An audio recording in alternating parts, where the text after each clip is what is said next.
That members of a terrorist cell who called themselves the Three Musketeers have been found guilty. Three men, Naweed Ali, Khobaib Hussain and Mohibur, Rahman, who from the West Midlands, were poised to strike police and military targets on British soil. These men, along with Aziz, were very aware of surveillance and carried out counter-surveillance strategies. They used unregistered phones. They used encrypted social media apps to exchange extremist and violent material. They often met in public open spaces such as parks. We needed to be one step ahead of them and put together an operation that was bold, was ambitious. An area near the city centre was evacuated and the bomb disposal unit called in. The courier company just up there was a front. The boss was an undercover police officer. Hussain and Ali were given jobs there. And when Ali went out on a delivery, they searched his car and found a cache of weapons. Incredibly important result for the police. These guys were known to MI5 and the police for a long time. They wanted to kill people. They wanted to follow Islamist extremist ideology. But the police mounted quite an elaborate covert operation up in Birmingham, that fake delivery firm, and they found the bag of weapons, the crucial evidence in this case. In 2011, Khobaib Hussain, a young student from Birmingham, and his friend Naweed Ali decided to go to Pakistan for what UK law proscribes as unlawful terrorist training. As soon as they got there, they realised they'd made a bad decision, and they immediately contacted their families and then got on the next available flight home. As a result of this, they both pleaded guilty to engaging in unlawful terrorist training in 2013 and were sentenced to 40 months in prison. Of course, from then on, they would become persons of interest to anti-terrorist law enforcement. Indeed, in 2016, after they set up a chat group, they and other people, somebody called it the Musketeers, West Midlands Counter-Terrorist Command decided to set up a fake courier company in order to carry out surveillance and look for evidence of terrorist plotting against Khobaib and his associates. The man in charge was an undercover officer called Vincent. Khobaib had been working there for nearly a month, and the police had got nothing against him because there was no terrorist plot. On the 26th of August, when Vincent and Haji, another West Midlands undercover officer, were present in the unit, Naweed arrived in his family car. Vincent got rid of Haji on some pretext, and then he asked Naweed for his car keys and offered to park his car in the depot so he could avoid a parking ticket. Then Naweed went off to do his delivery.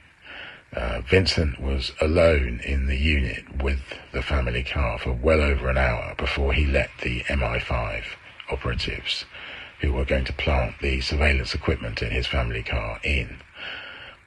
When they were planting the equipment, Vincent pointed out to them that there was a plastic bag sticking out from under the driver's seat.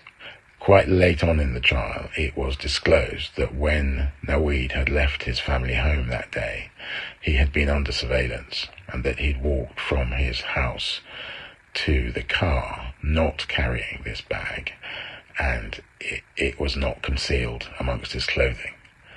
This was Naweed's first day at work. He turned up apparently with a terrorist kit and given the keys to the car that it was sitting in to a complete stranger. The whole of the Musketeers' chat was disclosed to the defence at trial, and there was no terrorist plotting or planning for a terrorist attack. Indeed, the last conversation they had before they were arrested was about playing FIFA on Xbox. Birmingham, the second city of England, home to one of the largest Muslim communities in the country. My birthplace. It's where I grew up and where I live now. It's also the place where I was arrested for the first time. My name is Moazzam Begg. For over 20 years, I've been at the receiving end of state harassment and violence. I've never been convicted of any crime. In fact, I've even been declared innocent. And yet, I've been imprisoned and tortured in some of the most notorious prisons on earth. In Pakistan, Bagram, Guantanamo, and Belmarsh, the UK's toughest prison. For all these years, Gareth Pearce, arguably the most principled and most respected human rights lawyer in the UK, has represented me. She told me about the case of 4 Muslim men from the West Midlands: Naweed Ali, Khobaib Hussain, Mohibur Rahman, and Tahir Aziz. She represented them. She told me the case was one of police corruption. She had no doubt that the men were framed by the police and were innocent. Yet they were sentenced to life in prison. I knew I had to investigate and see for myself. I knew I needed to meet the families, meet the lawyers, see the site of the undercover operation, see the evidence for myself. I needed to understand who these men are. So he's my only brother, and he's the second eldest after me. As a person, I think he's everyone's favourite. He's really kind-hearted. One of the key qualities of him, I'd say he's really honest, really into his religion, and just really sensible, smart young boy. I think I actually really love all his qualities, and I'm not being biased. For me, he's just perfect.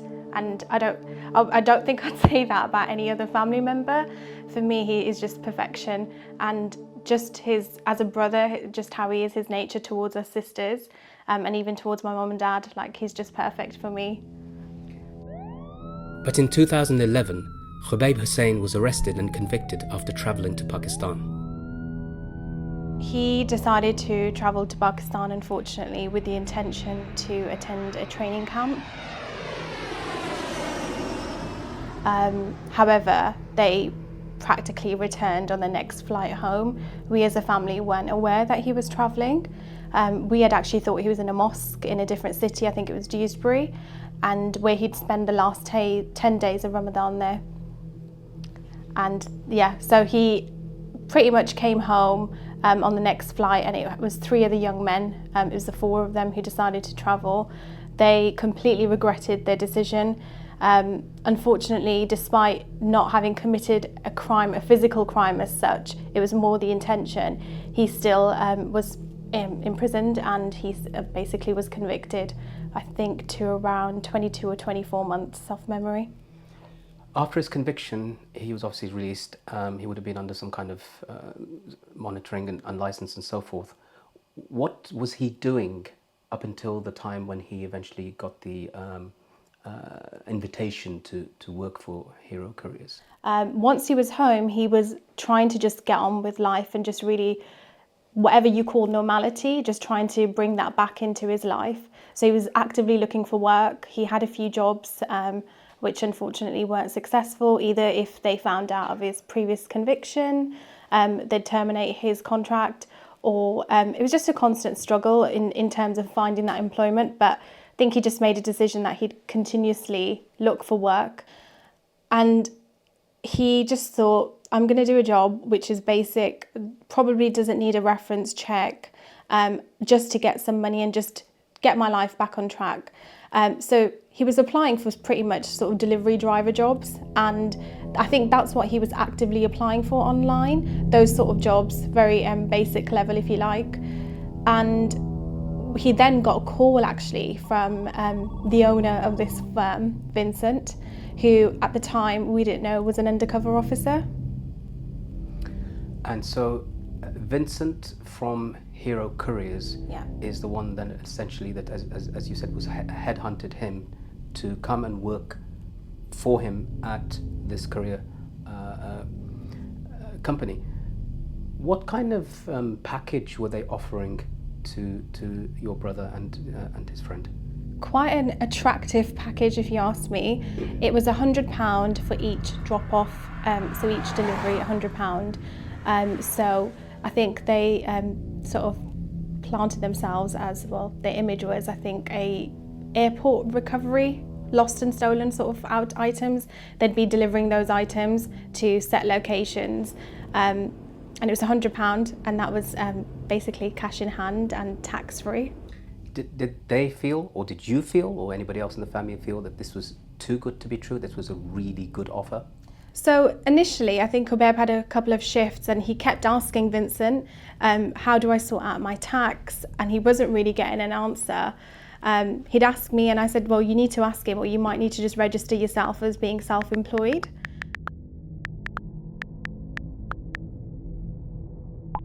And every time he'd ask the question, he wasn't really getting an answer, or he was just sort of shut down. I don't know what Vincent's exact response was, but it was pretty much the attitude like, don't worry about it, don't worry.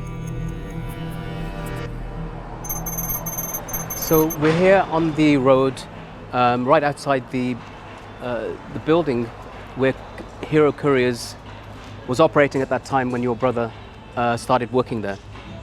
Tell me, what is it about this place that reminds you of what took place? So this is the exact unit where Naweed would have attended his first shift, and he would have handed his car keys to Vincent, who parked his car for him, and this is where he planted the evidence. So he had full access to the unit on his own, without any sort of cameras, where we believe that he put that bag into Naweed's car where those items were found. The evidence, as it were, include things like shotgun cartridges, a meat cleaver, and so forth. What correlation does that have to Vincent himself? Quite a few, actually. During the trial, I think it came up that he was an avid shooter. He'd liked to go shooting, and I think that the cartridges that were found, or the shotgun, relates to that type of activity that he enjoyed to do in his spare time. Also, Khobaib was actually paid cash in hand, and he was given pay slips, like a pay pocket, and it was a brown envelope. And interestingly, the K, how it's been engraved into the meat cleaver, is very similar to Vincent's K for Khobaib, and quite a few other letters such as A. Now, we all have different styles of handwriting, but it's quite shocking how much that matches Vincent's handwriting. So what you're saying is that the car that's driven by Naweed, your brother's friend, is driven inside of this building on the say-so or the suggestion of Vincent, the undercover police officer, who then stands accused, as far as the family is concerned and the lawyers are concerned, of planting the evidence into that vehicle. Yes, that's correct. The allegations made by Khobaib's family are serious. But of course, it's always hard for family members to accept that a loved one might have been guilty of a crime. I needed to find out more. See more evidence of the alleged police corruption. Did Vincent really set these young men up? If so, why didn't the court drop the case? And why did a jury find them guilty? Why were they sentenced to life? So my name's Stephen Camlish. I'm a QC barrister, been practicing mostly in criminal defence for the last 40 plus years. This case particularly stands out from others as a miscarriage of justice, not in the sense that it's more or less important as a miscarriage of justice, but because there are so many indicators that it was a miscarriage of justice from the very beginning. So in many miscarriages of justice, you get one small piece of evidence, which then over the years gains in significance, and then you can crack the case, you can blow it apart, you can show that that one piece of evidence is false or whatever. But here, all the evidence, starting from the beginning right to the end, had so many features which were palpably false, made up, faked, deliberate lies from the beginning, that anybody with any open-minded observer observing the case and knowing the evidence would have realized that this case was a fit-up, a miscarriage of justice organized by a small number of police officers at the heart of the case. So let me just pick out a few things. The bag containing the so-called terrorist kit contained a very real looking Beretta pistol, and it was in fact an air pistol, but nobody knew it was an air pistol until after 5 p.m. on the day of arrest, and the arrest took place late morning. And the officers took the bag and they emptied the bag and they found this pistol, and the main undercover officer, corrupt under officer, whose name was Vincent, described it to his boss as a Beretta air pistol, ? In his notes. And his boss wrote that down, an air pistol. But nobody would have known it was an air pistol other than the person who owned it or who had planted it, because it looked identical to a real one. And it was only the firearms officer who later made it safe several hours later who said it was not a real pistol. So that factor alone, of all the other pieces of evidence in the case, there's no answer to it. And the officer never had an answer to it, that he just didn't give a credible answer in the trial. So Haji was one of the group of undercover officers, but he was sent away from the depot where the nefarious conduct of the police took place, that is the planting of the bag, before it was planted, so that he wouldn't witness it or wouldn't know about it. And when he was sent away, he was told that he'd be required later on that day to pick Vincent up. But before the bag was found, so the bag was supposedly found at about 10 o'clock in the morning. So this is at 8:19 in the morning. Haji received a message from Vincent on his phone saying something has happened and you don't need to pick me up. Now, nothing had happened. And the reason the message was sent was because Vincent had just planted the bag and he knew he wouldn't need picking up later because all hell was about to break loose. And only the person who was planting the bag could have sent that message to Haji. And so what then happened in the trial is that both the prosecution and the judge tried to make Haji seem as if he was not credible or had a poor recollection. He was a prosecution witness who the Crown relied upon, but they basically dumped on him in order to make him look not credible. The officers denied that they'd spoken to each other during each other's evidence in court. And so at one point in court, I asked Vincent for his mobile, take it out of his pocket, to test whether or not he'd been communicating with other officers. Because as the case went on, the defense kept on raising issues that caused them trouble. So they had no answer to. So they had to speak to their corrupt colleagues in order to get an answer. How am I going to answer this? In an hour's time after the break, I'm going to have an answer for this, etc. And Vincent said, in answer to my first question, I don't have my phone on me. And I said, why? And he said, well, I leave it in my hotel. And I said, why do you leave your mobile phone in your hotel? And we had a session of, why does anybody leave their mobile? It's a mobile phone in their hotel. And his colleague, his boss, also said, we don't bring our phones out with us when we come to court, and that they had no communications. Anyway, subsequently, after a lot of digging and a lot of requests for disclosure, we got their phones and their communications. And they'd both been communicating with each other during each other's evidence whilst they were at court. So they lied about not bringing their phones to court. And we had two specific examples of it. One was just before a lunch break and one was before the end of the day when one of them was in the box. And they were both communicating with each other in calls and texts. They were also communicating with each other on a home phone over the weekend when they said they hadn't communicated with each other. This was all before the jury. The judge knew about it. The prosecution knew about it. And it was just ignored. This kind of thing would normally stop a case. Not one, but two officers perjuring themselves about communicating with each other during the evidence.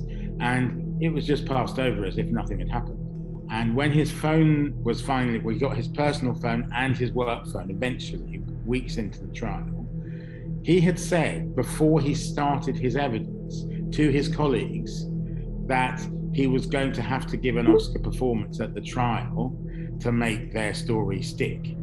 And it was actually on their text. And that was the only point in the trial, that was before I asked the question, it was the only point in the trial where the Crown said they needed time to consider their position, which means they might drop the case. And then they had a weekend and came back and said, we're carrying on.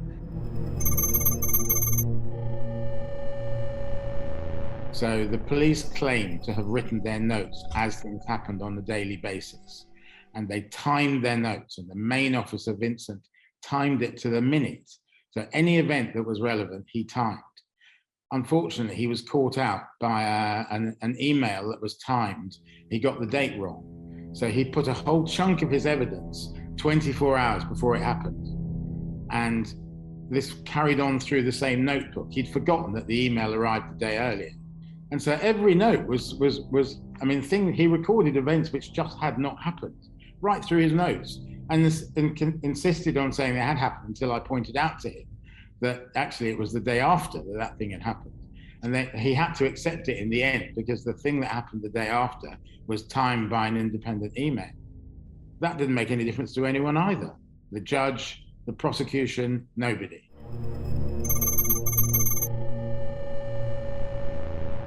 The story of how the DNA evidence in the case unfolded is very illuminating. So at the beginning of the case, the officer in the case agreed that there was no forensic scientific evidence connecting any of the defendants with the bag or the contents of the bag. So there were 4 unidentified fingerprints in the bag, none of them the defendants or their associates or friends, and there was some blood on the air pistol, on the gun, that wasn't from the defendants or their friends or associates. And in relation to DNA, the officer said there was none. So the trial proceeded on that basis, until we discovered that, this is about 2 months into the trial, that on around the 20th of September 2016, remember that date, they had found a complex mixed trace of DNA from more than one source. The match turned out to be in the higher percentage that of Aisha, Khobaib's sister, and in a lower percentage a match to him. And the DNA was found on the sticky tape, which had a tissue attached to it, which was in the bag. So at this point, you're thinking, this is quite powerful evidence. Now, Aisha, the sister, and Khobaib himself gave evidence that they'd never seen that sticky tape. Aisha said, this has never been in our house, we don't use it. But one curious thing was that when they returned the car to me, all the tissues had gone. So she'd had some tissues in the car, and the used and unused tissues were no longer there. So at this point, the jury or the objective observer is thinking, well, there are 2 possibilities, aren't there? One is it is his and her DNA, and this tape is from their house, and this is damning evidence. And the other one is that they've taken the tissue, or one or more tissues from the car, assuming or hoping that a used tissue would have Khobaib's DNA on it, because you would, wouldn't you? And they've stuck it to or rubbed it against the tape, and the best place to plant DNA is on something sticky. So there are the 2 contentions. And depending on your perspective, it'd be quite difficult to come to a firm conclusion about either, until you come to what happened on the 22nd of September 2016, which was Vincent sending Andy a text, which was disclosed to us because it had to be, saying, it's a sticky tape story, you were right, wink emoji. And of course, I put to them both that this meant that when they found out about the result initially, hoping it could be used, but subsequently it was discovered that it couldn't, they were over the moon, because their hope that the tissue that they'd taken from the car shared between Aisha and Khobaib, must have had some DNA on it because it was used, and they stuck it against the sticky tape in the hope that that would leave sticky tape on the DNA on the sticky tape. And neither of them could explain what that text meant. I'll just say it again. It's a sticky tape story. Wink emoji. You were right. I mean, what else could it mean other than they took the tissue out of the car and stuck it on the tape in the hope that it would create some DNA, and it did. In all the text messages, for instance, you see, tell X to come in, it's okay if he writes his notebook up, we'll find the notebook for him. When the whole of the system's computerised, everyone was meant to put in their reports on the day, whereas Vincent has to make up an entire month's notes to try and get a different colour bag into his notebook. But it was acute embarrassment displayed by some of the administrative team, the civilian team in the police who were responsible for the record keeping or the notebooks or the computer exercise. There was discomfort there, but they nevertheless didn't blow the whistle. Any sane person would be put on inquiry that it couldn't possibly be true. What was emerging in the trial, officers in touch with each other while they were giving evidence, meeting in lay-bys to discuss their evidence in advance, inappropriate prior knowledge of what evidence was going to be found. All of it was, if you had been representing someone wrongly convicted and you came upon this evidence years later, it will be the key to the door. This will be evidence you couldn't ever have dreamed of clear police complicity. We could not believe that the jury could believe the prosecution case. When anybody looks at all of these various inconsistencies, the text message between the police officers, the fact that one of the jurors actually begins to have a crush on one of the police officers and so forth, and I mean the irregularities, to say the least, in this case, in addition to the idea that they planted evidence, the compelling argument that there is no DNA evidence connecting them to any of the items, no fingerprints and no CCTV. Why then did the jury, what's the reason why the jury found these guys guilty? That is all in the context of, for the first time in this country since 2005, terrorist atrocities going on in the first Westminster, Manchester, London Bridge. It was so grim, that outside context. It was palpable in court on the day after each attack. During the trial, there were a number of terrorist incidents, and they were the first terrorist incidents in this country that scared the public, because people died close to the Old Bailey where this case was being tried, more than once during the trial, including the Manchester Arena bombing. And so nobody wanted to take a risk of letting people out on the street who, even if they had been fitted up and even if they weren't guilty, you know, this was not the time to acquit such people.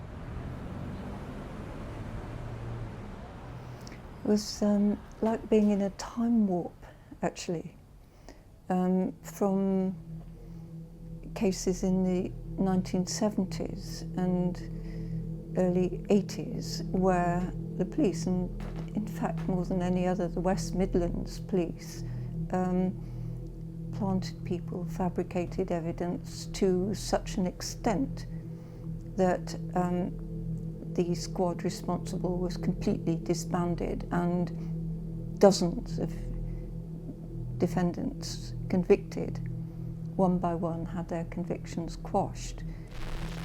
This case certainly rests on police fabrication and mendacity in the clearest possible way. It's a reprint of the past, sadly. During my years of campaigning, I met some of the Irishmen Gareth is referring to. They had spent years in prison due to concocted evidence, police corruption, and even torture. I cannot help but think about another miscarriage of justice and a landmark case in Britain, the so-called Birmingham Six. They were Irishmen who'd been wrongly convicted of carrying out bombings in the city of Birmingham in 1974, in which 21 people were killed and more than 180 injured. The attack was blamed on the IRA as part of their campaign to end British rule in Northern Ireland. It wasn't until 16 years later that the convictions of the Birmingham Six were quashed and they were set free as a result of a long campaign originally started by their families. The police told us from the start that they knew we hadn't done it. They told us they didn't care who done it. They told us that we were selected and that they were going to frame us just to keep the people in there happy. That's what it's all about. There are many more people behind prison bars, wrongly convicted, not only Irish, including English people. Police misconduct is not a thing of the past though. As the Birmingham Four were fighting for their case in court, the police and Home Office faced numerous allegations of abuse. Of the numerous police spies exposed recently, Bob Lambert is the most senior and most controversial. Fated by colleagues as once one of Scotland Yard's most effective undercover operators in their elite special demonstration squad. He now faces investigation over allegations of firebombing, of taking a dead child's identity, of appearing in court under a false persona, and, incredibly, of not just seducing his targets, but fathering a child with one of them. For my body to be used to gain intelligence on a protest group, yeah, I feel like, well, I was raped multiple times, wasn't I? It's like being raped by the state. The damning revelations led to the Undercover Policing Public Inquiry in 2015, also known as the Spy Cops Inquiry, after decades of abuses by undercover police. The inquiry is looking at 139 officers spying on at least 1,000 political groups and has been dragging on for years. The police has apologised, but no meaningful accountability has taken place. Actually, by 2021, Parliament passed into UK law the Covert Human Intelligence Sources Act at extraordinary speed. The law allows for undercover officers to commit crimes with impunity, including potentially murder, torture, and sexual assault. It also allows for the use of children as spies. The men have had their appeal. The only route to reopening the case comes via the Criminal Case Review Commission. That organisation is strongly criticised for self-censoring and not referring cases to the Court of Appeal unless it is confident that a conviction will be quashed. However, that organisation does have power to obtain what is otherwise unobtainable.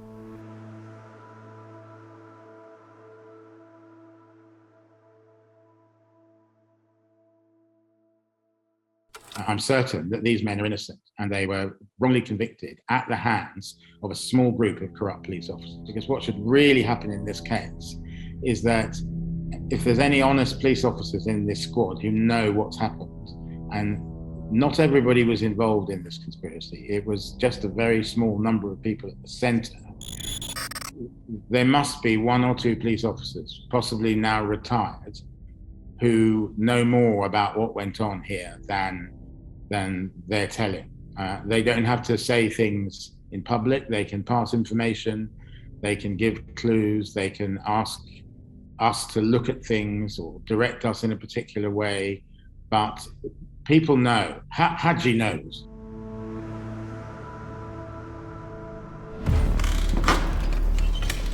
I personally can't forget about him and what's happened to his life. They've taken his prime life, his youth away from him.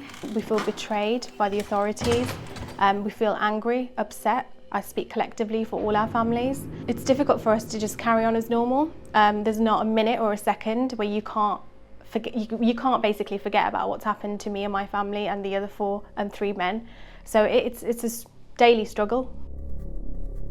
It's going to take an awful lot of shaking of the tree for there to be something of substance. This is a grim circumstance to undo. These men are not meant to get out.